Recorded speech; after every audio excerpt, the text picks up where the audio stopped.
A new note on the Holy Grail that we search for here. I think one of them found it and ate it, so I'm just, for lack of the formula elsewhere, I put down, this is, you see x, 3x, minus 6, and then 3x minus 5, yeah, okay, that's, but you can't have it all, you have to communicate with us and we make a good deal, alright, the donor. So far, bad deals, bad dudes, bad deals, no more. We'll make this great again, the Holy Grail. So, there will be a few ideas I noted down this morning, thinking about this and the other notes. One is the contradiction, the accusation that was formulated. Why talk about the Holy Grail, happiness? Because that's basically, for me, the Holy Grail is the formula for happiness. That's the secret thing. Why be so obsessed with happiness? People can be sad, and then that's not good. That's selfish. Well, that's one of the paradoxes that Tal Ben-Shahar talks about at Harvard. And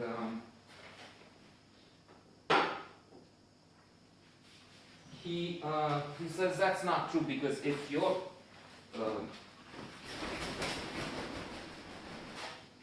lucky I know this, because they would have eaten the whole damn orchid. And then I would be eaten by somebody from upstairs.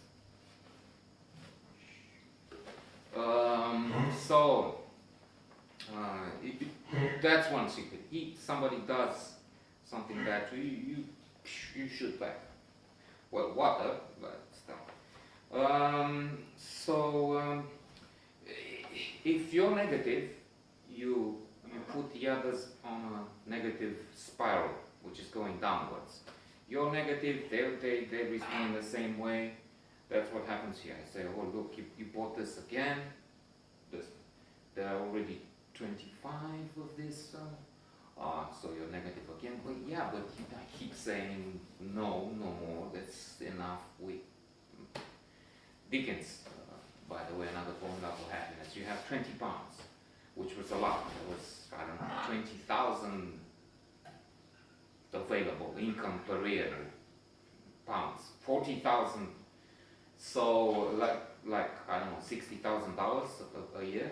That's I think positive psychology has placed the limit around there. With that, you can be happy. You don't have luxury cars, but you don't need that. That's not good. That's not necessary for happiness. You just need to be well off in the sense that you afford food, books, some decency and comfort, not fancy things, because they don't bring happiness. So you have that as an income per year, and you spend 19 pounds 55 pence, let's say $57,000, that's fine. But if you spend 20 pounds and 5 pence, it's jail. People who owed money and couldn't pay were going to jail back then. And it's serious trouble today.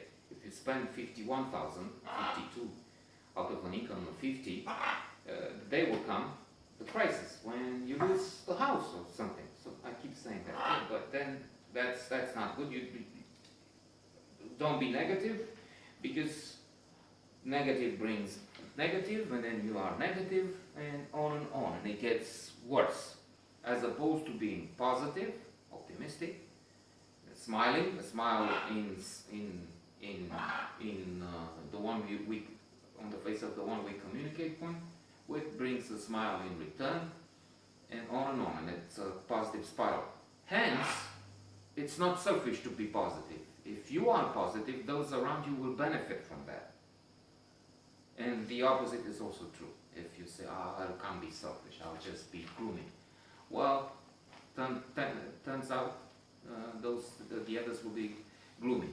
And we have on average of the 5 people we see most in terms of mood, in terms of so many other things, habits.